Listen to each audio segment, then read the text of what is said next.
brought out a new Lotus, boy, that was the car to have. Certainly the greatest post-war design genius in the British motor industry and quite possibly in the world motor industry. He was an innovator, he was also a maverick. He managed to instill enthusiasm, respect, and people would work 25 hours a day if they had to. Revolutionary racing cars and radically different road cars have put Lotus right up among the truly great names in motoring history. It's 50 years since Colin Chapman put together the very first car to bear the Lotus name, making this a golden year for celebration.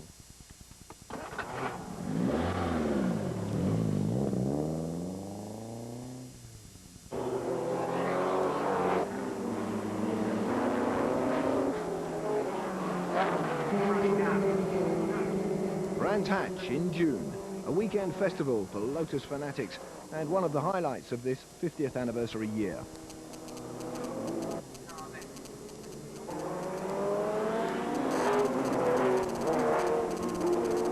These cars have come from all over the country and the world, a tribute to the admiration and affection the marque inspires.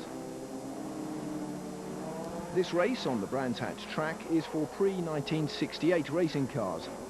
That was a golden age of motor racing, but with Lotus it's hard to decide when the peak was, with so many high points to choose from. Just pick your favourite number.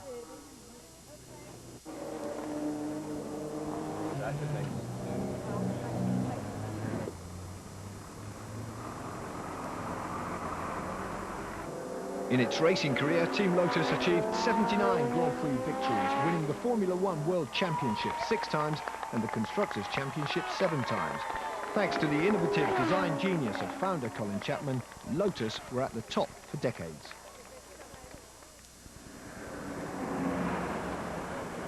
Hornsey, North London. This is where Chapman set up his first factory, in a stable block behind his father's pub, formerly the Railway Hotel. Hazel, Colin Chapman's widow, hasn't been here for more than 40 years. It's their son Clive's first visit. Colin was very different to anyone else I'd ever met. Very capable and very good at getting other people to help him, and he inspired people to do that. They enjoyed doing it. And I always thought, you know, this guy's going somewhere. All the dust used to come through all the ceiling onto my typewriter. There was this club we joined, the Austin 7 Club. We used to meet once a month, and he got to know all the people who were interested in the same thing and picked their brains and found out what to do, where to go for bits and pieces. And it all stemmed from there, really. After mud plugging, then we went on sprints. Then we went into junior racing. I didn't really think we would end up in Formula One. We used to drive the car to the races, take the mud guards off and other odds and ends, headlights and things, race the car, and then put it all back together after the race meeting and drive home. And Hazel used to come along in the little old chummy saloon, 1929 chummy saloon, as a tender car. Oh, look. Oh, yeah. A drawing desk. Well, I wonder if it is. How amazing. What does it know? We might find a few clues. Uh-oh. Hornsey was a very small band of people. I think we were 33 people in total. And it was a very constrained premises because they were the original outbuildings from Colin's father's hotel at Hornsey Station, the railway hotel. And the development shop was in where the beer used to be stored, and the engine shop was a lean-to built on the outside of that, and there was a workshop that had been purpose-built at the end of the yard where the production cars of the time were being made. And then the great event was the construction of the new showroom stroke offices on the front, which are still there to this day. all we had was the end nearest the road of the stable block, which was a very small garage-sized building, without any double doors going out to the pathway outside. And it was in there that I actually pieced together our first kit, and also built the engine for the Ford engine and did all the modifications to it. Mind you, a lot of them were carried out at inside de Havilland's at Hatfield as well, which was very handy. Things could be done that way. And we didn't even have a door to take the car out. It wasn't until the car was finished that Hazel's father's people came and knocked the wall down and immediately put some double doors in. Were there ever any times in those early days where it could have all come to a grinding halt? Yeah, every Friday night. Because? You had to pay the wages. Not quite as bad as that. But I mean, yes, there were many occasions when it was very difficult. This is one of the oldest surviving original Lotus racing cars. The Mark III, Chapman's third design, and already the genius was at work. A simple modification to the engine was designed to suck more air and fuel in, thus making the car go that much quicker. It worked a treat. The Mark III saw off all the opposition. The only problem was the authorities banned the modification the following season, thus setting the pattern for Chapman's motor racing career. Rules were there to be broken, or, you know, to find a way round the regulations and that sort of thing, which is, well, every competitor surely does that. Okay, you can form, but you're always trying to find ways and means of improving on them. But at that stage, we then made up manifold plate. Michael Allen and his brother Nigel were also among the small band of enthusiasts helping Chapman get his start in motorsport. Machining through that lot, so everything lined up perfectly. What sort of driver was Colin? He was good. Very good. Yes. And Hazel? Hazel. I'll never forget Colin telling Hazel to go around a particular bend flat out. And she did, and when he got back, he said, "Why did you get there so fast?" I said, "Well, I did what you said. I never go around that fast," she said. But she got it round. And oh, Colin, you are awful. Actually, what sort of person was he to work for? Well, he could be very charming, but he could also be rather We had all the outspoken, ideas, shall we say. He was always full of new ideas, and as fast as we executed them and said, you know, you can't make it that thin little break, and a big argument ensued and hung it on the spring. We had a spring balance in the garage, 25 pounds. Anything that took it to full extent was frowned upon. Had to make it lighter. This was a good philosophy as long as it didn't break. If you then look a little further down the road when he built his own Mark 8, he would insist upon the rear shock absorber mounts being fabricated out of mild steel plate with a pin, the bolt bolted on. So we go to Germany, and that's the bit that breaks. You see, and he was to save an ounce or so. We tried to restrain him a bit and say, look, this is not good engineering, let's make it a bit stronger and finish the race. But his philosophy was, it's only going to last the race, then it can fall apart. Always pushing the parameters, as it were. That was the ideal racing car for Colin. Fell apart as it crossed the finishing line first. A series of sports racing cars followed through the 1950s. This was a time when racing was dominated by enthusiasm rather than money, and the competition was no less fierce for that. Having the best machine counted, and the common consensus was that Lotus was the best.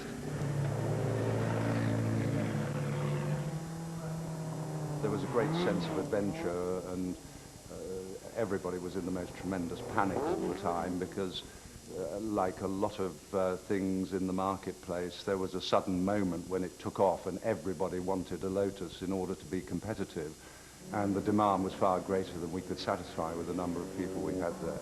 You would go to a race in those days in the mid-50s, and you'd get a field of 25 cars, 20 of which would be Lotus 11s, and perhaps 5 would be Coopers, and perhaps an oddball special or so. A version of the Lotus 7, first produced in 1957, is still being made today by Caterham Cars, testament to the quality of the original design.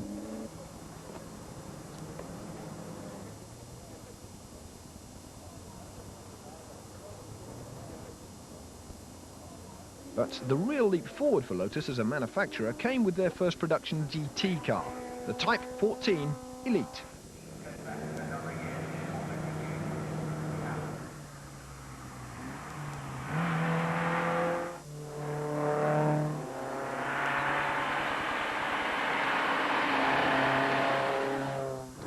It's hard to exaggerate just what an impact this car made when it was first exhibited at the London Motor Show in 1957. 1957 sports cars were things like Triumph TR2s and MGAs and Austin Healey 100s. Excellent cars in their way, but technically pretty agricultural. Colin Chapman typically decided to do it differently. He built very successful racing cars and racing sports cars. He now wanted to build a road car, but he used all the racing lessons. So the car had to be very light, and he decided to make not just the body of fiberglass, but the whole body and chassis of fiberglass. So it was very light and very strong.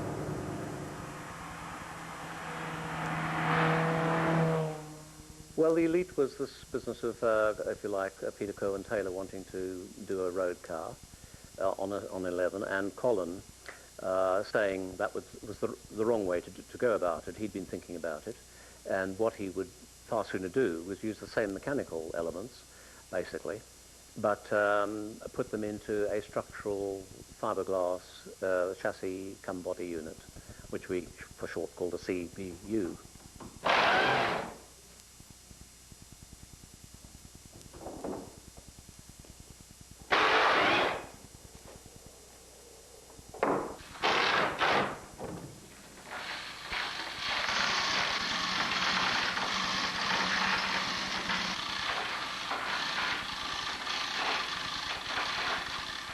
It was, at that time, a unique and very, very bold intention to build a car as far as possible entirely in reinforced plastic, only reinforcing some bits where the fiberglass would be too narrow to carry the loads, like the windscreen pillars.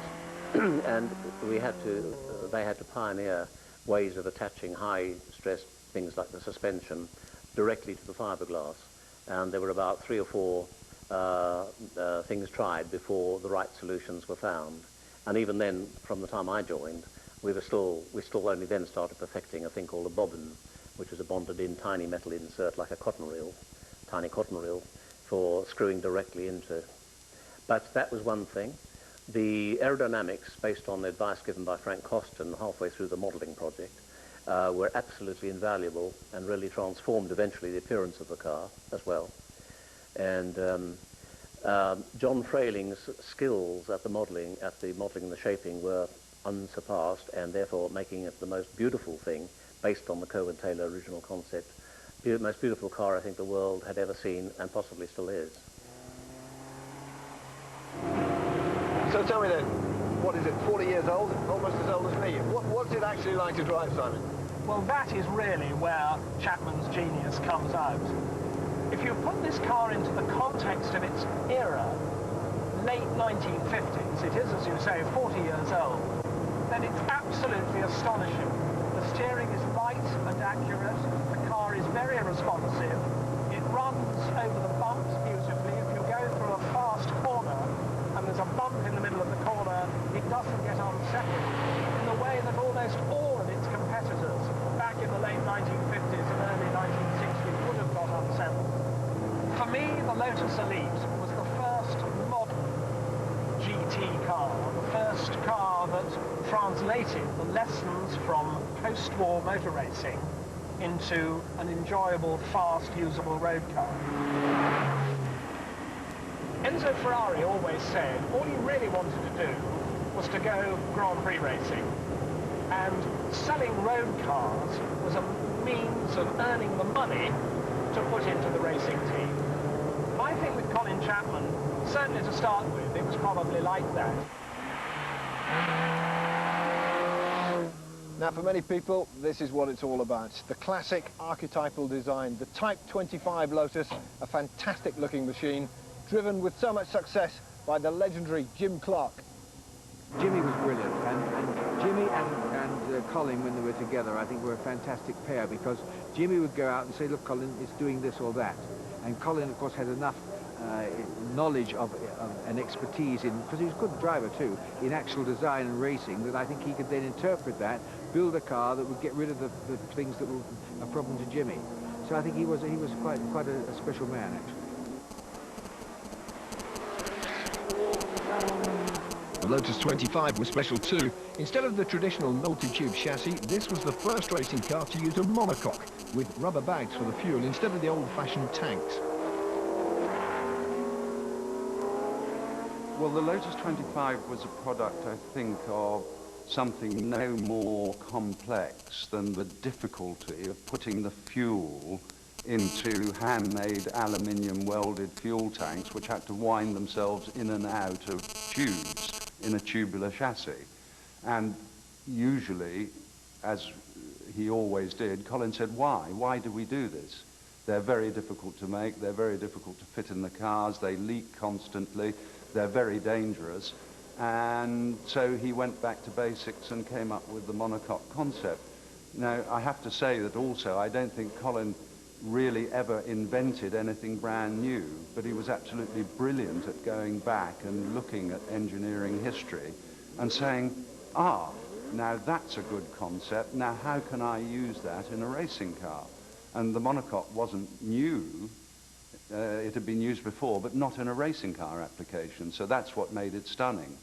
And then, of course, the other thing he was very good at was, once he'd got a concept like that, developing it into something that would work. And the original Lotus 25 monocoque was a fairly simple shape, but he developed it into something that worked supremely well. Whenever we went out to lunch or a meal in the evening anywhere, or when we were working, we'd go out and snatch a bite to eat somewhere.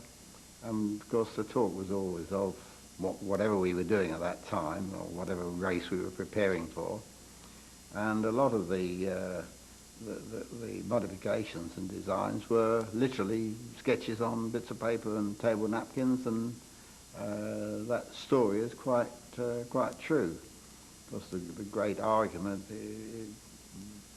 about that, or the only argument about that really, is the one that where John Standen claims that he designed the 25, whereas I think the rest of us clearly did take it that Colin's napkin sketch at the Waltham Cross restaurant was the first monocoque chassis. But I think we'll never get to the bottom of who actually thought of the idea.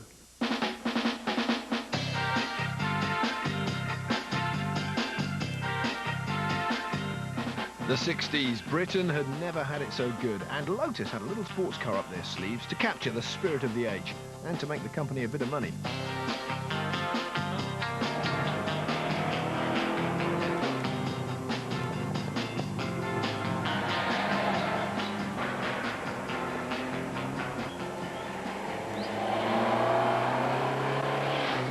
Although the Elite was innovative, although it was admired by everybody in the motoring world, commercially it wasn't really a success, primarily because it was too expensive to build. And so Chapman looked ahead, more innovation, to a car that would be easier to build and just as successful in dynamic terms as the Elite. So came the Elan.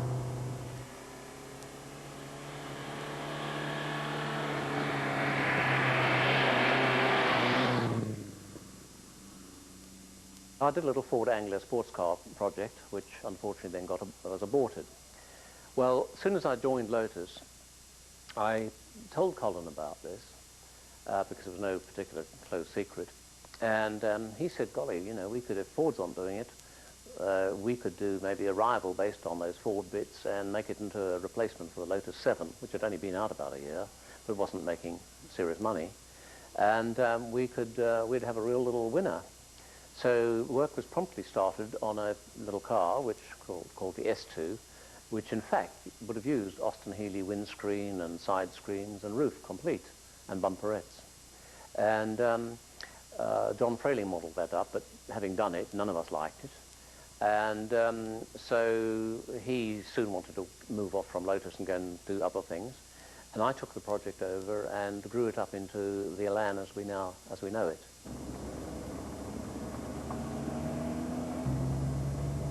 So here we are then, the Elan. It looks newer, certainly on the inside. It looks slightly smaller to me as well, but what are the fundamental differences between the Elite and this newer model, the Elan? The major difference is in its construction.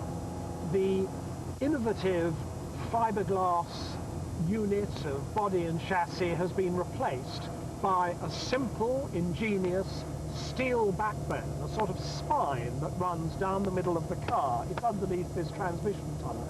It forks in two at the front, with the engine sitting inside the fork. The engine itself is different. Mass-produced base, because it's underneath. The bottom half of it is basically a Ford Cortina engine, but the top half much more sophisticated with twin overhead camshafts and hemispherical combustion chambers.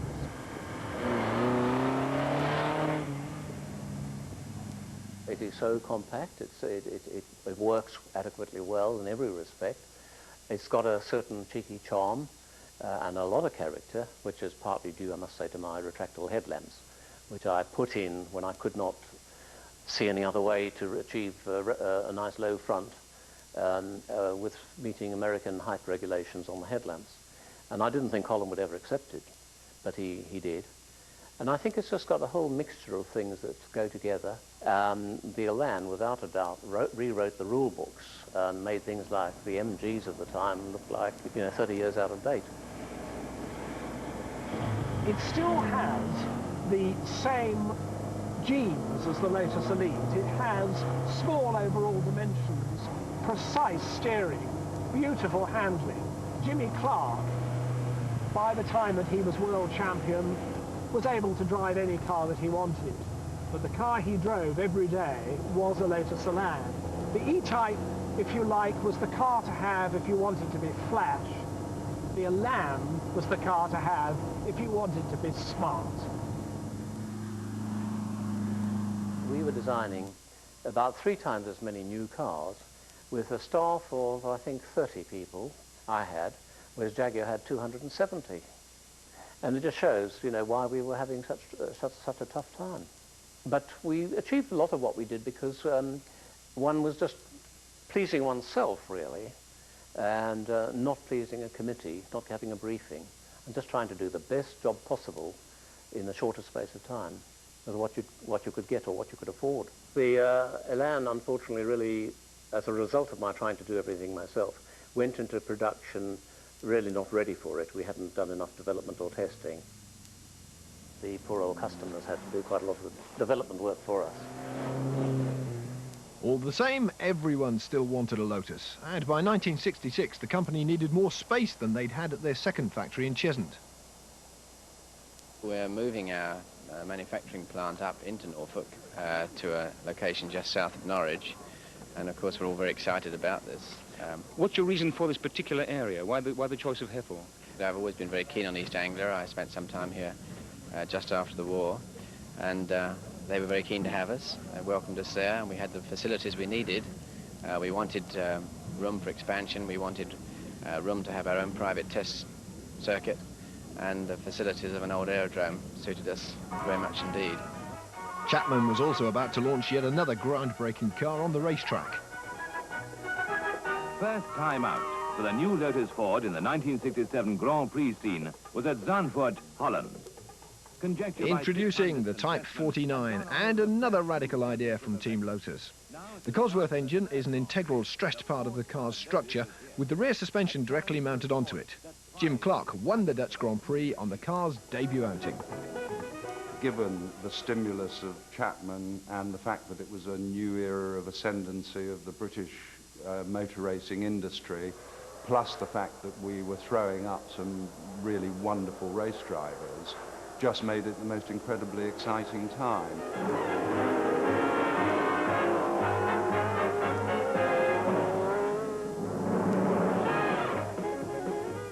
Clark hurtled past the flag, the triumphant end of a great race by a great driver in a great new car. No wonder there was... But tragically, Jim Clark was killed the following year in an accident at Hockenheim. After Jimmy's accident, it changed completely because I think he was so traumatized by the fact that Jimmy had had this silly accident in Hockenheim and he wasn't even there, that he became more remote in his relationships with his drivers and didn't want to become as close to any of them as he had been to Jimmy, which in a way I sense made the relationships not quite as easy and also not quite as fruitful. The 49 continued to race until 1970, and Lotus became the first team to switch from traditional team colours to sponsors livery.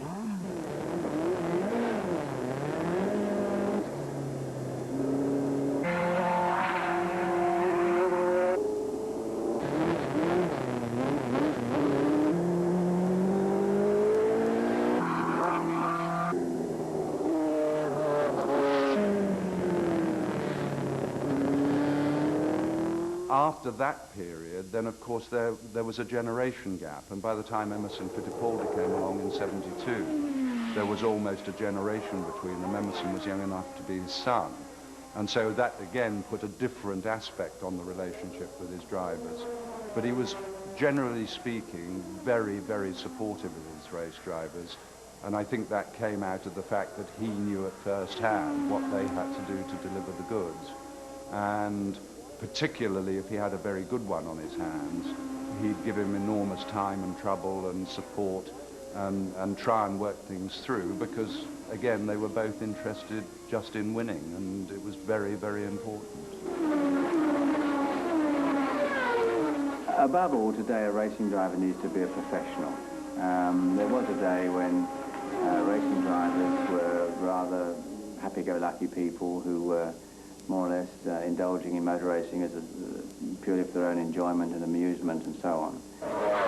But nowadays, anything less than a totally professional approach to racing is quite inadequate to get the degree of concentration and the degree of application that is necessary.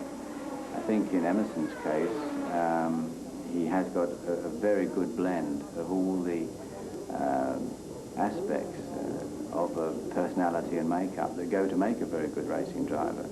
He is able to analyse the car, come in and convey this information to us such that we can make changes to the cars and so on. He's always prepared to put in a good effort when it's needed. And he's always prepared to produce enough of inspiration to the rest of the team to make them produce their best.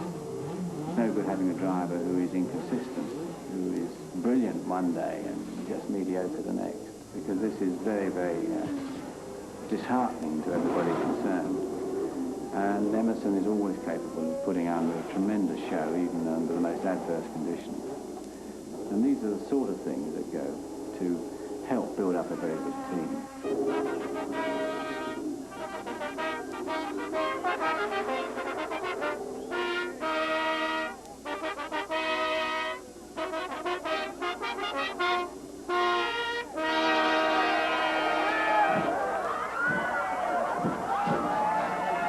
Well, the team had just won the championship of the Lotus 72, and we're looking to go on to something slightly different. The 72 was getting a little bit old in the tooth, been around for 3 or 4 years, and Colin Chapman wanted to move on, do different things, and very soon he asked me to scheme out some new ideas he had. He took me away from the racing team, put me over in the main factory just outside his director's office, all by myself. I'd only been here 4 or 5 months at the time. It was one-way glass into his office, so I never knew when he was inside looking at me through the glass. So I had to beaver away very hard. And it was very difficult because I had to do it all by myself. I used to come out and look over the drawing board and nudge me on. So that was very hard indoctrination, but I learned an awful lot very quickly. Colin Chapman taught me all I ever knew about motor racing, and it was a very exciting time all through the period I was with Lotus, right from 1974 to '89. And the early days, he was very much like the Grand Master. He used to come into the drawing office, come around all the drawing boards, and had the remarkable knack of just finding the little mistake you'd made you hadn't spotted. And within a few nanoseconds, it seemed, you'd been struggling for hours, if not days, on a problem. He'd come in and be able to solve it within seconds. And this car, brought out in 1978, was probably the pinnacle of Colin Chapman's racing achievements. The Type 79 was the first car to exploit the so-called ground effect, the car's body shape designed to channel air into side pods using skirts to trap the air in and force it out the back. The result? Dramatically improved road holding and traction, and ultimately speed.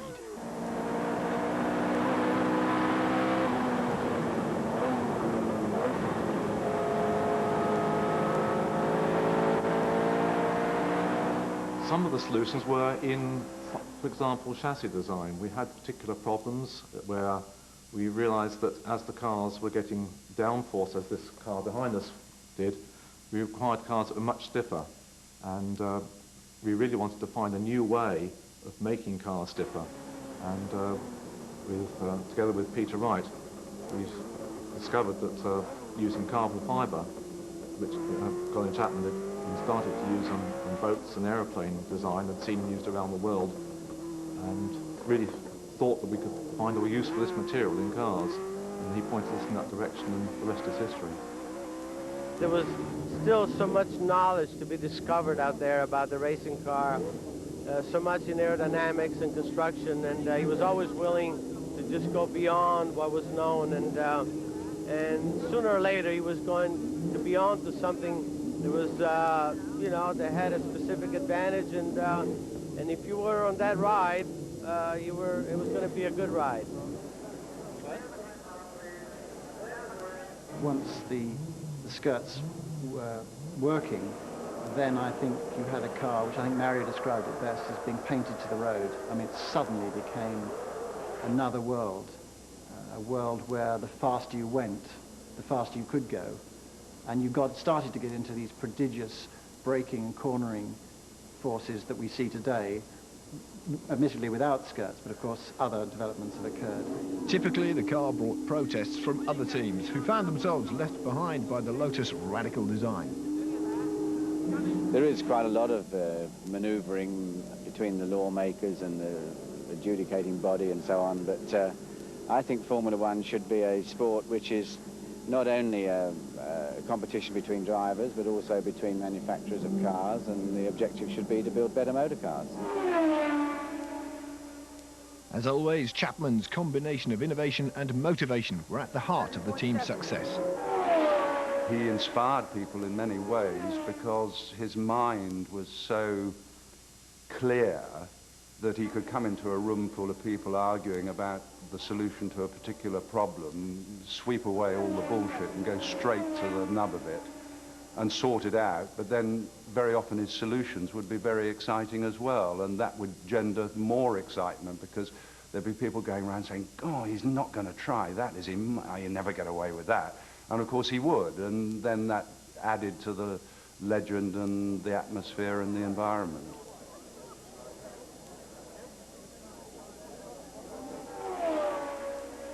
If you added all the hours that Team Lotus mechanics did over the years, compared with other teams, I would say they've probably done 50% more hours because they were doing more all-nighters, more things were changing during a Grand Prix in terms of setup or modification, because in a way the development process was often going on as well as racing the cars. He was very driven to succeed. We worked as and when required in the racing team. It wasn't a question of being an 8 till 5 job. We were a team of people supporting each other, and providing one could take the pressure and spend the time away from home and were physically fit and capable of working very long hours, you were okay. When I go back and I try to to bring back those memories. I mean, it just brings tears to your eyes. Lotus, Andretti and the Type 79 secured the World Championship and returned in triumph to Norfolk. Because Colin was such an innovator, many of his ideas flowed from Team Lotus, this tiny little organisation here in Norfolk, out into the motor industry in general. And as I said, there was a point where you could say there wasn't a car on the road in England which didn't owe something to him. There's one question that's always asked about Lotus, and Hazel seemed to me to be the one who could answer it. Now, the name Lotus, there are many stories about how the name came about. What's the definitive story? You tell me then. He called his first car a Lotus for some reason or other, and it just stuck. Why Lotus? I don't know. I suppose he was a bit of a dreamer, like lots of us, and he dreamt about this island of paradise. And just thought it was a good name and it stuck. Things were never quite the same after Colin Chapman's death from a heart attack in 1982.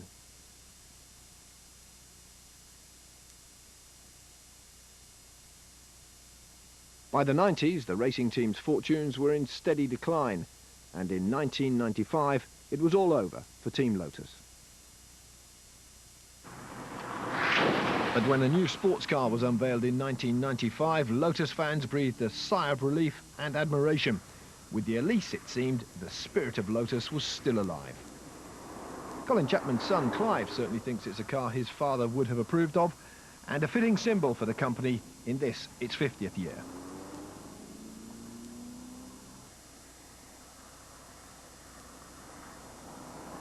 If you take the body off, it's got a lot of innovation in terms of design and materials. The aluminium extruded uprights, the box section aluminium chassis, which is bonded with modern adhesives, is exactly the kind of thing which would appeal to Dad and would get him excited, and which has led to the Elise having what is often coined as the unfair advantage, which is very much the Lotus objective, is to come up with something which is so different. Other people can't copy it, other people don't have it, they don't understand it, and suddenly you've got a winner on your hands. Oh, certainly this is a Lotus.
This was excitement on four wheels. It's something you don't get from any other vehicle. Mind-blowingly noisy. It looked like something from outer space. It goes like hell. If you sneezed, you ended up in the ditch. The true classic British sports car. Most beautiful thing I had ever seen in my life.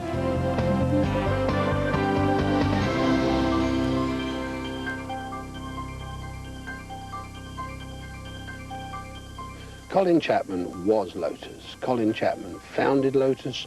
Colin Chapman was the dynamic behind the growth and the enormous success of Lotus. He was a first-rate engineer. I think he'll go down in history as great an engineer as Brunel. Some will argue it's a shame that he got involved with motor cars because the Concorde would have been a better aircraft if he'd been on the design team. Well, he first got into motor cars trying to supplement his inadequate college grant by buying and selling used cars. Then he decided that he would try racing one, and he did rather well in it because he was a crazy fast driver. Well, the Mark I, the Mark II and the Mark III were basically home-built cars in a garage, and then he went on. He never built a Mark V. The Mark V was always, that mark was reserved one day for a 100-mile-an-hour Austin 7 car. But then the 6 was the forerunner of the 7, and the 7 itself was where Lotus got into volume.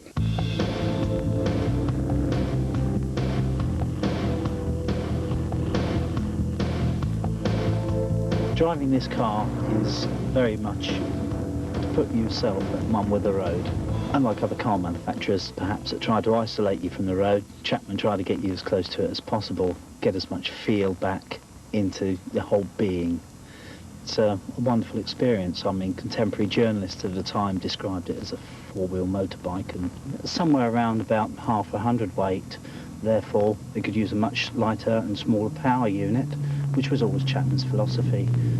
Basically, he considered that speed really was lightness at the end of the day. We asked the Customs and Excise, if you build a car from various parts, from various sources, do you have to pay purchase tax? And they said, well, no. So Colin said, well, how many sources? And they said, well, more than one. So when you bought your Lotus 7, you got 2 invoices, and you paid no tax. Basically, the tub would arrive, less the interior, and the wings, and he would put the whole thing together, put the engine in, during the course of, say, a week. Instructions weren't given as such. You weren't allowed to supply instructions. Basically, what you would do is get a copy of the sports car and Lotus owner, and in there, a journalist would have had one of these cars to build, and he would have described how to build it. The people that would have bought these cars would have been sports cars enthusiasts that actually wanted a hands-on build car, something that they could actually feel that they've achieved something at the end of the day. They could drive the car on the road and take it out clubman racing if they wanted to at the weekends. It's historically recorded that somewhere in the region of 25% of these home-built cars were actually raced pre-1960.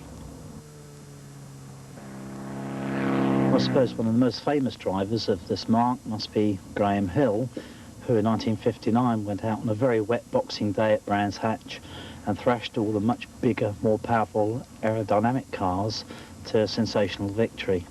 In 1973, the production rights of the 7 were given to Graham Nern, who was the Lotus sales agent for Lotus at Caterham. He's continued to manufacture the car and develop the car up until the modern day equivalent.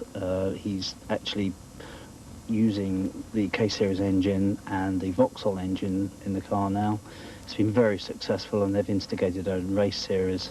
It's become timeless. It's a wonderful basic car, no doors, goes like hell, makes lovely noise, and it was basically cheap, and you could win races with it on Sunday and drive it to work on Monday. Everybody from 17 to 70 wants one.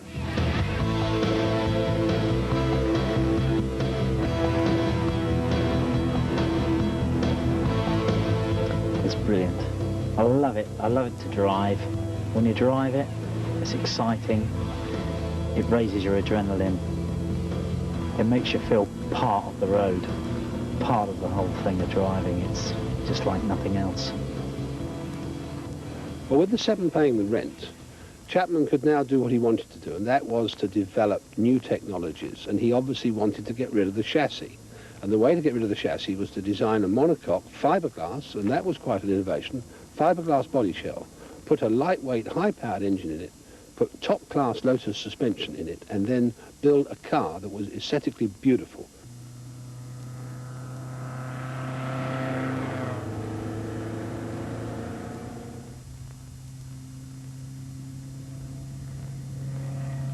This car is a 1962 Lotus Elite.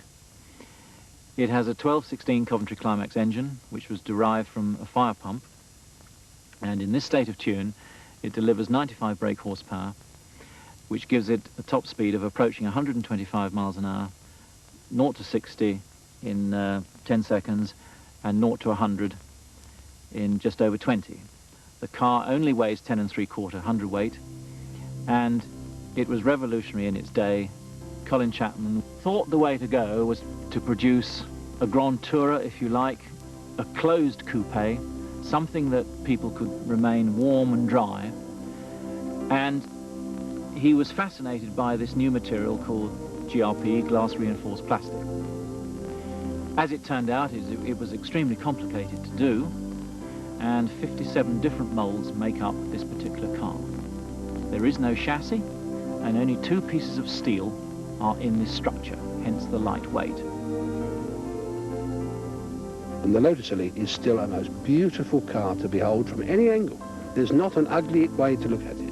Whether you look down on it from above, you lie down on the pavement and look at it, you photograph it from any angle, I defy you to find an ugly angle. The car was an amazing success. You have to think back at the time when it was penned in '57, the first cars were delivered towards the end of 1958. You had the choice of an MGA or a TR3, big, heavy, ponderous cars. And here you had this amazing, delicate little vehicle that if you sneezed, you ended up in the ditch. Nobody in the motoring public or press at that time were prepared for this amazing razor-sharp steering and, of course, lightning brakes. Lotus marketing has always been fairly simple. Right from the start, perhaps when Colin Chapman had very little money, he wouldn't want to market through advertising, taking space in magazines, producing expensive brochures. When they were more successful and perhaps had the money to market, they didn't need to. Their racing successes provided the advertising, and Chapman, I think, traditionally didn't provide materials, resources, archives. He wasn't concerned with that sort of thing. Certainly early Lotus material is very factual. It gives a simple picture, simple specifications and text. If you wanted a Lotus, you had the common sense to work out what pedigree it had got, the common sense to work out that it was fast.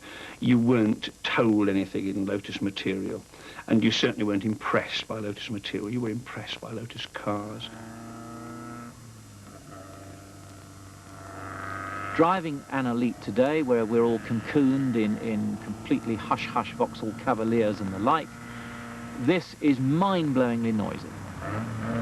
As it doesn't have a separate chassis, the little cabin area acts as a sound box.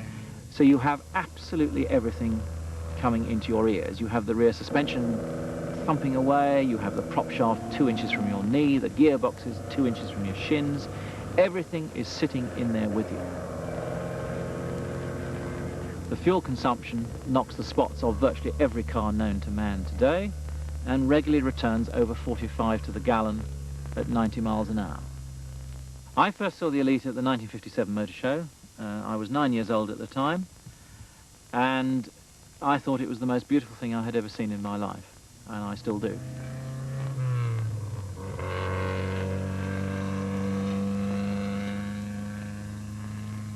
In the late 50s, the cars that Chapman was designing and building were still specifically to win races, and they were winning races. The company was getting into single-seater racing. The company was beginning to attract names like Innes Ireland and Graham Hill, both to work in the company and drive the cars. And all over the world, the name Lotus meant something. Almost every weekend, Lotus cars were winning the length and breadth of the world. At Hornsey, in 1957 onwards, they were building the Elite successfully. They were building racing cars for sale all over the world, and they were winning races. Team Lotus itself was establishing itself, knocking on the door of Formula One and winning other events. And of course the Lotus 7 was paying the rent. Against this background of success, the company was ready to move forward, and more by accident than design, a new car was beginning to take shape that would be built at the new factory at Cheshunt, and this would really put Lotus on the map.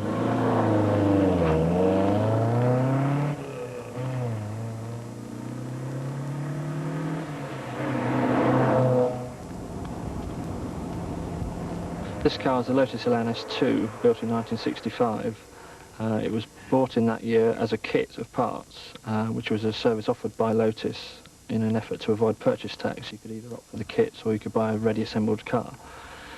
This one was assembled by the local distributor and has been in the family ever since.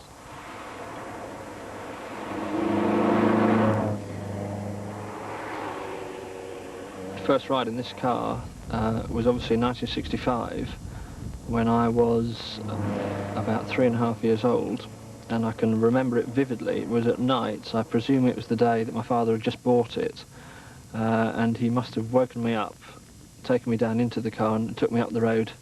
I was actually sitting on the transmission tunnel, and I can remember the exhilaration and the speed. It seemed a different world to me. That has stuck in my mind ever since. The Elan rose out of the ashes, really, of the Lotus Elites. After about 1,000 Elites had been produced, Chapman went back to the drawing board, and the result was the Elan. Chapman wanted the concept of chassis-less construction to continue into the Elan. Ron Hickman, the design and development director, wanted to test all the rolling components of the vehicle. So one night at a dinner, Chapman and Hickman designed a one-off test bed chassis it was called the fold along the dotted line chassis. They actually mocked it up on the menu card, like these things you cut out of a Kellogg's cornflake packet. But that chassis proved to be so good, so docile, gave the car such enormous handling, and proved so cheap to make, that from that day on, we at Lotus adopted the backbone chassis concept.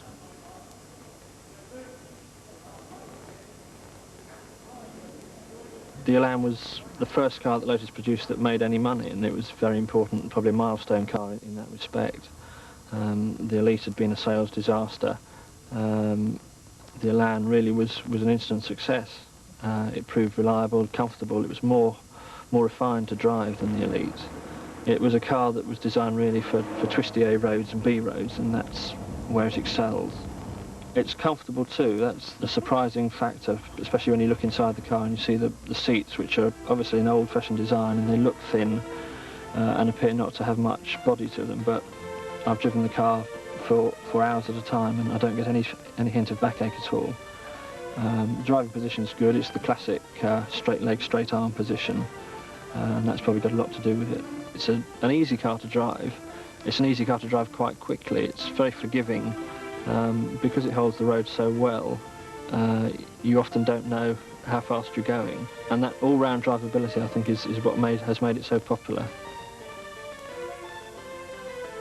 It's the true classic British sports car.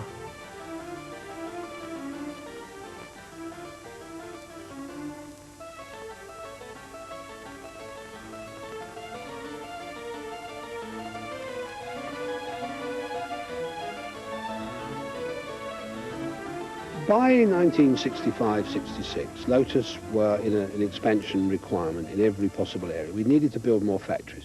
We couldn't get an industrial development certificate to expand in the existing location. And also we wanted a test track. We've been using the A10 for testing racing cars and road cars for years, and the residents and the police were getting a bit fed up. We were in a sort of unionised labour sandwich with Luton just up the road and Dagenham just down the road. Both make manufacturing cars. And of course our employees knew what was being paid on the production lines and the overtime. And we couldn't meet those figures. And we'd also lose labour to Dagenham and Vauxhall when they really were recruiting heavily. And the other thing was we were dead set against any form of union in the factory. We had enough problems when our suppliers went on strike. And for Chapman, the idea that our own employees might go on strike was absolutely out of the question. He went on record as saying, if this company comes unionised, I will shut it down.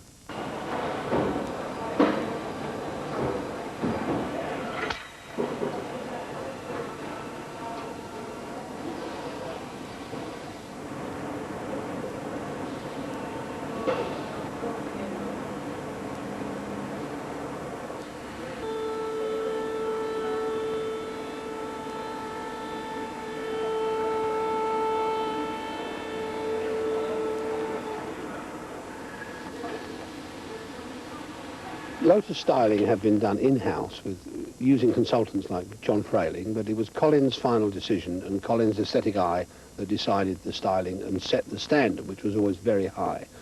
The first break away from that was when Giugiaro in Italy offered to do a body design on the Europa, and that of course became the Esprit and opened up a whole new era of design for Lotus and a big move upmarket. Less cars, bigger engines, higher prices.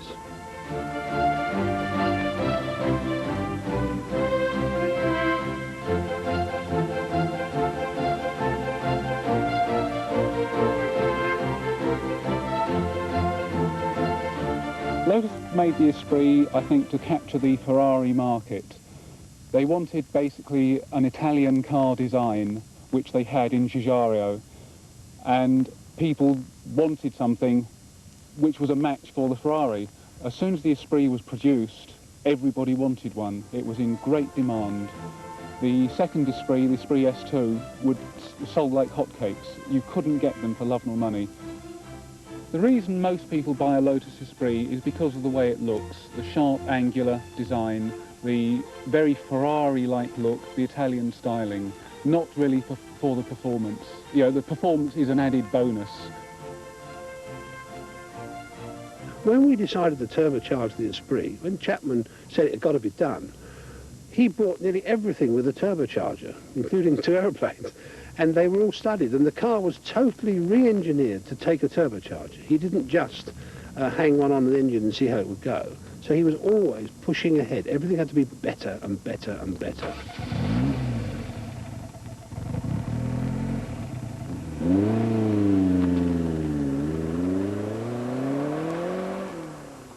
It's a very exciting car to drive, superb handling. With the HC engine, it's a very quick car. There's very little on the road that will accelerate as quickly as this. The handling is superb in wet or dry conditions.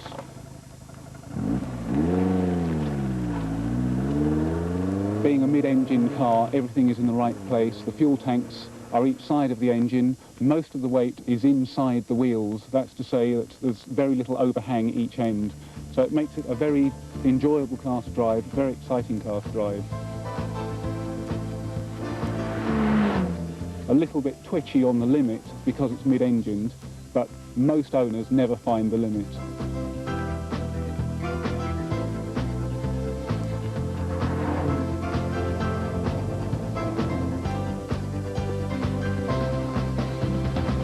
The Lotus Esprit lifted Lotus onto another plane. Suddenly, they lost their kit car image.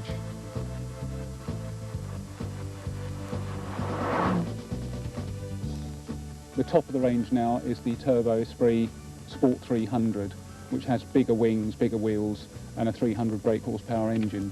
Basically, Peter Stevens came along and he rounded all the edges of the Giugiaro Esprit. The Giugiaro Esprit owners feel that was sacrilege, it ruined their car, and would not give house room to a Peter Stevens car. The same can be said for Peter Stevens designed own cars. They feel the Esprit Giugiaro is dated and looks old-fashioned. In the cutthroat competition of the supercar or semi-supercar market, you had to produce materials that, in a pile by the armchair, could compete with the other sports car manufacturers, the TVRs or even the Jaguars, the Mercedes sports cars, so that your Lotus material became more significant.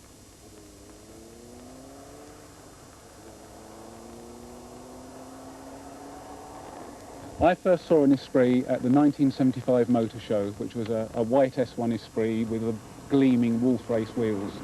And it looked like something from outer space. It was just absolutely amazing. Nobody had ever seen one. There's never been another car like it.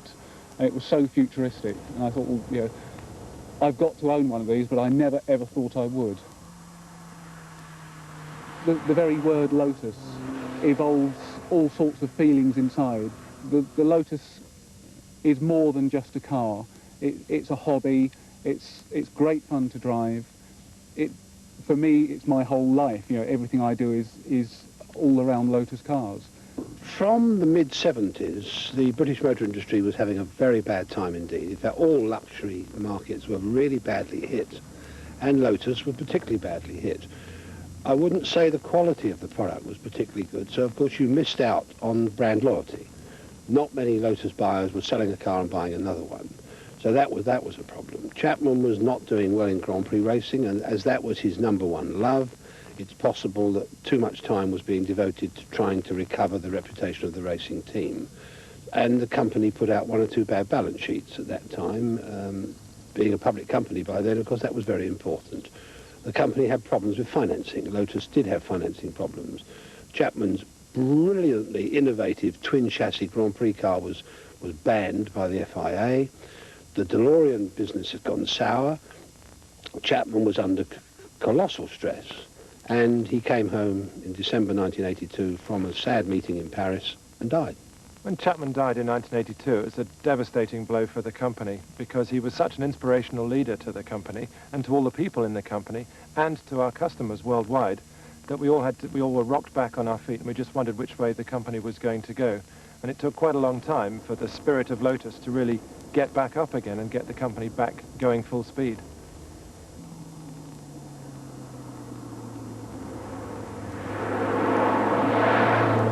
It's an incredible company, and it's all there. It's just an energy that Chapman created. So Chapman is still alive in the way that company thinks. He set standards. People would still say, I wonder what the old man would have done. In the next year or two, we're going to introduce 2 new cars, the first of which is going to be a very small, very lightweight, very exciting sports car that's going to showcase a whole lot of new technology.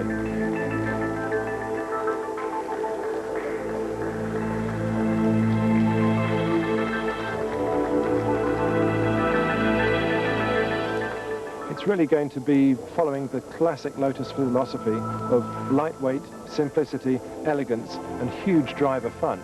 But it's going to, as I say, really look forward into the future, looking to 10 years ahead in terms of manufacturing technology.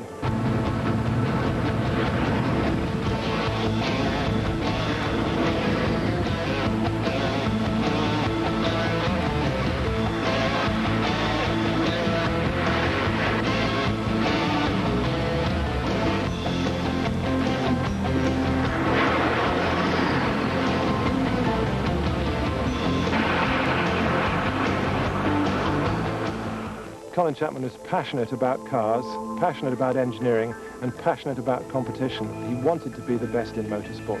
He wanted to produce the most exciting sports cars that the world had ever seen. And I like to think that the people that we've got here today and the visions that we've got for the future will see us doing exactly those things.